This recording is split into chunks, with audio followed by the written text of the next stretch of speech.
Hi friends, good morning. Welcome back to my channel. ಎಲ್ಲರೂ ಹೇಗಿದ್ದೀರಾ? ನಾನು ಕೂಡ ಚೆನ್ನಾಗಿದ್ದೀನಿ. ಇದು ಸಂಡೇ ವ್ಲಾಗ್ ಮಾರ್ನಿಂಗಿಂದ ಸ್ಟಾರ್ಟ್ ಮಾಡ್ತಾಯಿದ್ದೀನಿ. ಇವಾಗ ಟೈಮ್ ಬಂದು 10 ಗಂಟೆ ಆಯಿತು. ಇವತ್ತು ನಮ್ಮನೆಯವರಿಗೂ ಕೂಡ ರಜಾ ಇದೆ. ಇದು ನಮ್ಮನೆಯವರು ಕಲ್ಕತ್ತಾ ಹೋದಾಗ ಅಲ್ಲಿಂದ ಸೀಗಡಿ ತೊಗೊಂಡು ಬಂದಿದ್ದರು. ಸೊ ನಮ್ಮನೆಯವರು ನಾನಿಬ್ಬರು ಕುತ್ಕೊಂಡು ಅದನ್ನು ಕ್ಲೀನ್ ಮಾಡ್ತಾಯಿದ್ವಿ. ಇವಾಗಲೇ ಆಯಿತು 4-6 ಮಂತ್ ಆಯಿತು. ಅದು ತುಂಬ ತೊಗೊಂಡು ಬಂದಿದ್ರು. ಒಂದು 5 kg ಆಗಷ್ಟು ತಂದಿದ್ರು. ಎಲ್ಲರಿಗೂ ಕೊಟ್ಟು ಇಷ್ಟೇ ಉಳಿದಿರೋದು. ಸೊ ಅದನ್ನು ಕ್ಲೀನ್ ಮಾಡಿ ಇಡ್ತಾಯಿದ್ವಿ. ನಮ್ಮನೆಯವ್ರು ಸ್ವೀಟಿಗೆ ಅಂಗಡಿಗೆ ಹೋಗ್ತಾ ಇದ್ದಾರೆ ಅವರು. ಬಟ್ ಅವಳು ಅವ್ರ ಜೊತೇಲಿ ಹೋಗಬೇಕು. ಅವಳು ಹಠ ಮಾಡ್ತಾ ಇದ್ದಾಳೆ ನಾನು ಕರ್ಕೊಂಡೋಗಿ ಅಂತ ಹೇಳಿ. ನಮ್ಮ ಮನೆಯವ್ರು ಇದ್ದುಬಿಟ್ರೆ ಸಾಕು ಅವಳಿಗೆ, ಮತ್ತೇನೂ ಬೇಡ. ಸೊ ನಾನು ಅಂಗಡಿಗೆ ಹೋಗಿ ಬರ್ತೀನಿ, ನೀನು ಇಲ್ಲಿರೋ ಅಂತ ಹೇಳ್ತಾ ಇದ್ದಾರೆ. ಅವಳು ಕೇಳ್ತಾ ಇಲ್ಲ. ಅವಳು ಅವ್ರ ಜೊತೆಗೆ ಹೋಗಬೇಕು. ಚಿಕ್ಕ ಮಗುಕ್ಕಿಂತ ಹೆಚ್ಚಾಗಿಬಿಟ್ಟಿದ್ದಾಳೆ ಅವಳು. ಒಂದೊಂದು ಟೈಮಲ್ಲಿ ಅನಿಸುತ್ತೆ, ಯಾವ ಜನ್ಮದಲ್ಲೇ ನಮಗೆ ಒಂದು ಹೆಣ್ಮಗು ಆಗಿದ್ಲು ಅವಳು. ಸೊ ಈ ಜನ್ಮದಲ್ಲಿ ನಮ್ಮ ಹತ್ರ ಇದ್ದಾಳೆ. ಸೊ ನಾಷ್ಟ ಎಲ್ಲ ಆಗಿರೋ ಇದನ್ನು ಮನೆಯಲ್ಲಿ ಸ್ವಲ್ಪ ಕ್ಲೀನ್ ಮಾಡ್ತಾಯಿದ್ವಿ. ಟಿ ವಿ ತಂದು 1 ವರ್ಷ ಆಯಿತು. ಸೊ ಕ್ಲೀನ್ ಮಾಡೇ ಇರಲಿಲ್ಲ. ಅಲ್ಲಿ ಹಾಕಾದ್ಮೇಲೆ ಗೋಡೆಗೆ ಹಾಕಾದ್ಮೇಲೆ ಕ್ಲೀನ್ ಮಾಡಿರಲಿಲ್ಲ. ಅದನ್ನು ಕ್ಲೀನ್ ಮಾಡಿಕೊಡಿ ಅಂತ ನಮ್ಮ ಮನೆಯವ್ರಿಗೆ ಹೇಳ್ತಾ ಇದ್ದೆ. ಸೊ ಇವತ್ತೆಲ್ಲ ಕ್ಲೀನ್ ಮಾಡ್ತಾ ಇದ್ದಾರೆ. ಇವಾಗ ಮಧ್ಯಾಹ್ನ 1 ಗಂಟೆ ಆಯಿತು, 1:15 ಆಗ್ತಾ ಬಂತು. ಸ್ವಲ್ಪ ನೈಟು ಸಾಂಬಾರಿತ್ತು, ಅದನ್ನು ಬಿಸಿ ಮಾಡಿದೆ. ಅನ್ನ ಆಯಿತು. ಬಸಳೆ ಸೊಪ್ಪು, ಆಲೂಗಡ್ಡೆ ನಮ್ಮ ಮನೆಯವರು ಊರ ಸ್ಟೈಲ್ ಅಡುಗೆ ಇದು. ಯಾಕಂದರೆ ಅವ್ರಿಗೆ ಅದೇ ಅಡುಗೆ ಇಷ್ಟ ಅಲ್ವಾ, ಅದಕ್ಕೋಸ್ಕರ ನಾನು ಅವ್ರಿಗೋಸ್ಕರನೇ ಅವ್ರ ಥರನೇ ಅಡುಗೆ ಮಾಡ್ಕೊತೀವಿ ಮನೆಯಲ್ಲಿ. ನಮ್ಮ ಸ್ವೀಟಿಗೆ ಚಿಕನ್ ಲೆಗ್ಗು ಬಾಯ್ಲ್ ಮಾಡೋಕ್ಕೆ ಇಟ್ಟಿದ್ದೀನಿ.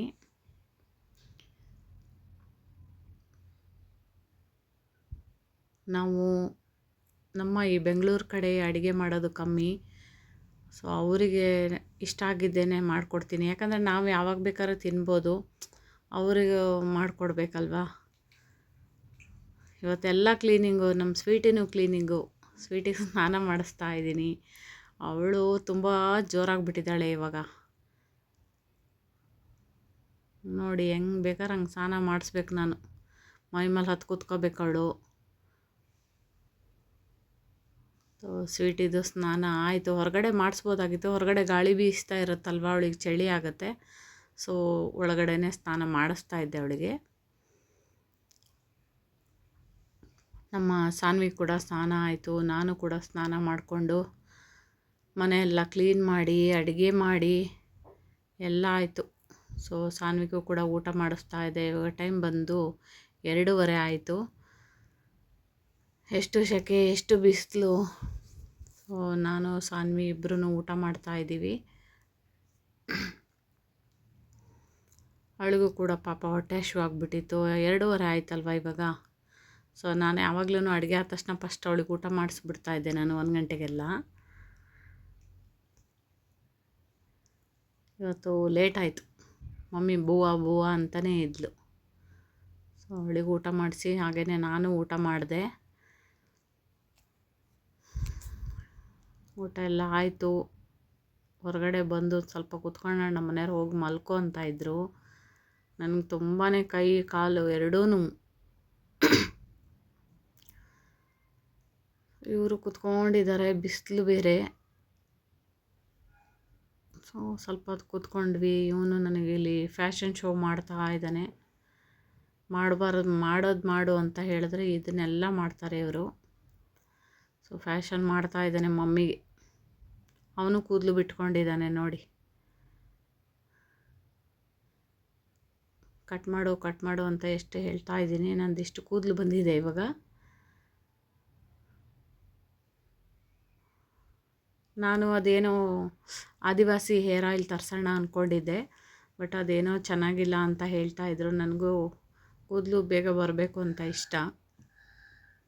ಇವಾಗ ಇಷ್ಟು ಕೂದಲು ಬಂದಿದೆ ನನಗೆ. ಅವನು ಕೂಡ ಕೂದಲು ಕಟ್ ಮಾಡು ಅಂದರೆ ಮಾಡಲ್ಲ ಅಂತಾನೆ. ಸೊ ಏನಾದರೂ ಮಾಡ್ಕೊಳ್ಳಿ ಅಂತ ಸುಮ್ಮನೆ ಇದ್ದೀನಿ. ಕಟ್ ಮಾಡಲಿ ಬಿಡಲಿ ಎಷ್ಟು ಅಂತ ಹೇಳೋಣ. ಹೇಳಿ ಹೇಳಿ ಸಾಕಾಯಿತು ಕೂದಲು ಕಟ್ ಮಾಡು ಅಂತ ಹೇಳಿ.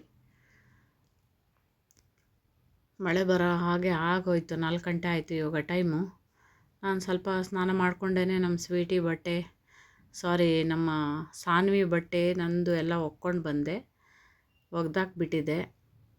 ಮತ್ತೇನು ಅಷ್ಟೇ ಮಿಷನಿಗೆ ಹಾಕೋದು ವಾಶ್ ಮಿಷನಿಗೆ ಅಂದ್ಬಿಟ್ಟು ನಾನೇ ಒಕ್ಕೊಂಡು ತೊಗೊಂಡು ಬಂದೆ. ತಣ್ಣ ಗಾಳಿ ಬೀಸ್ತಾ ಇದೆ. ಮೋಡ ಆಗಿದೆ ಅಂದರೆ ಎಷ್ಟು ಮಳೆ ಬರುತ್ತೇನೋ ಅನ್ಬೇಕು, ಆ ಥರ ಮೋಡ ಆಗಿದೆ. ಗಾಳಿ ಚೆನ್ನಾಗಿ ಬರ್ತಾ ಇದೆ ಇವಾಗ. ಇವತ್ತು ಸಂಡೇ ಆದ್ದರಿಂದ ಮಕ್ಕಳೆಲ್ಲ ಫೀಲ್ಡಲ್ಲಿ ಎಲ್ಲ ಮಕ್ಕಳು ಆಟ ಆಡ್ತಾ ಇದ್ದಾರೆ ನೋಡಿ. ಇದೊಂದು ಫೀಲ್ಡ್, ಅದು ಹುಲ್ಲು ಬೆಳ್ಕೊಂಡಿದೆ. ಅಲ್ಲ ಒಂದೊಂದು ಟೈಮಲ್ಲಿ ಹಾವು ಬರುತ್ತೆ ಅಲ್ಲಿ. ಸೊ ಮಕ್ಕಳೆಲ್ಲ ಅಲ್ಲೇ ಆಟ ಆಡ್ತಾ ಇರ್ತಾರೆ.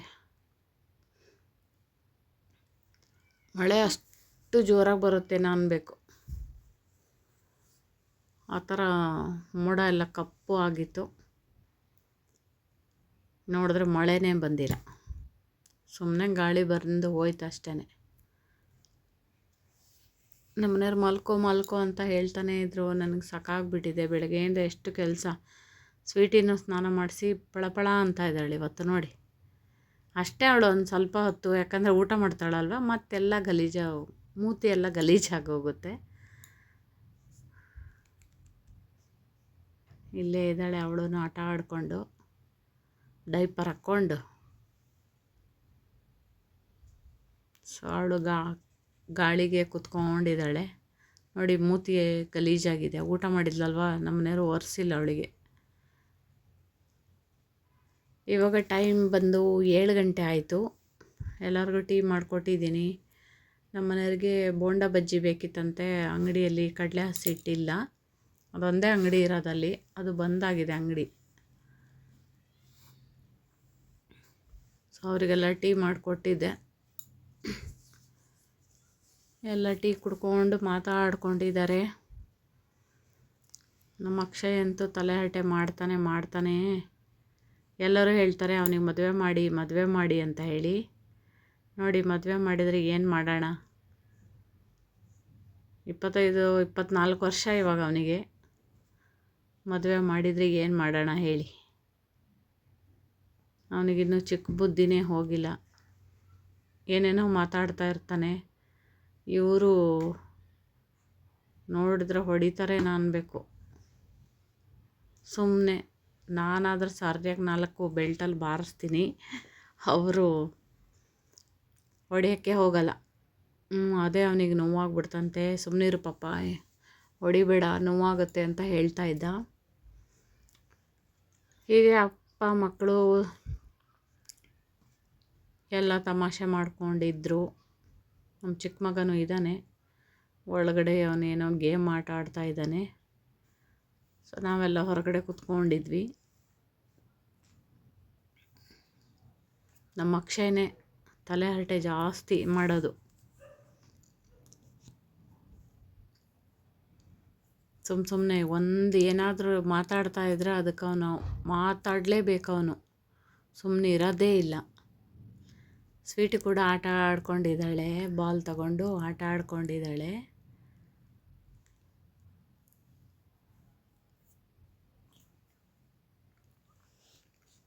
ಬಾಲ್ ತಗೊಬಾ ಅಂದ್ರೆ ತರ್ತಾಳೆ, ಎಲ್ಲ ಮಾಡ್ತಾಳೆ ಅವಳು.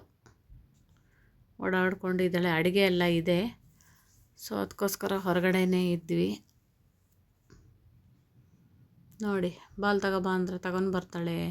ಅವಳಿಗೆ ನಾವು ಇನ್ನೂ ಚಿಕ್ಕ ವಯಸ್ಸಲ್ಲಿ ಬುದ್ಧಿ ಕಲಿಸ್ಬೇಕಿತ್ತು. ನಾವು ಅವಳಿಗೆ ಬುದ್ಧಿ ಕಲಿಸೇ ಇಲ್ಲ. ಸೊ ಇದನ್ನು ರೀಲ್ಸ್ ಎಲ್ಲ ಮಾಡಿ, ಸ್ಯಾರಿ ಎಲ್ಲ ಹಾಕ್ಕೊಂಡು ಸ್ವಲ್ಪ ರೀಲ್ಸ್ ಎಲ್ಲ ಮಾಡಿದ್ವಿ.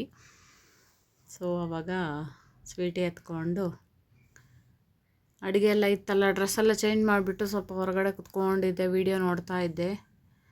ಊಟ ಎಲ್ಲ ಆಯಿತು. ಇವಾಗ ಬಂದು 11 ಗಂಟೆ ಆಯಿತು ನೋಡಿ. ಇವನು ಬೆಂಕಿ ಹಾಕ್ಕೊಂಡು, ಕರೆಂಟ್ ಹೋಗಿತ್ತು, ಕುತ್ಕೊಂಡಿದ್ದಾನೆ. ಸೊ ಇಲ್ಲಿಗೆ ನಾನು ವೀಡಿಯೋ ಎಂಡ್ ಮಾಡ್ತಾಯಿದ್ದೀನಿ. ಎಲ್ಲರೂ ನನ್ನ ವೀಡಿಯೋನ ಸಪೋರ್ಟ್ ಮಾಡಿ. ಸ್ವೀಟಿಗೆ ಡೈಪರ್ ಹಾಕೋ ಟೈಮ್ ಬಂತು, ಮಲ್ಕೊಳ್ಬೇಕಲ್ವ ಇವಾಗ. ಓಕೆ ಫ್ರೆಂಡ್ಸ್, ವೀಡಿಯೋ ಎಂಡ್ ಮಾಡ್ತಾಯಿದ್ದೀನಿ. ನನ್ನ ವೀಡಿಯೋ ನೋಡಿ, ಲೈಕ್ ಮಾಡಿ, ಶೇರ್ ಮಾಡಿ, ಕಮೆಂಟ್ಸ್ ಮಾಡಿ, ಮರೀದೇನೆ ಸಬ್ಸ್ಕ್ರೈಬ್ ಮಾಡಿ. ನನ್ನ ವಿಡಿಯೋಕ್ಕೊಂದು ಲೈಕ್ ಕೊಡಿ. ಸೊ ಅದು ಡೈಪರ್ ಹಾಕುವಾಗ ಸ್ವಲ್ಪ ಡೈಪರ್ನ ಹರಿದಾಕ್ಬಿಟ್ರು.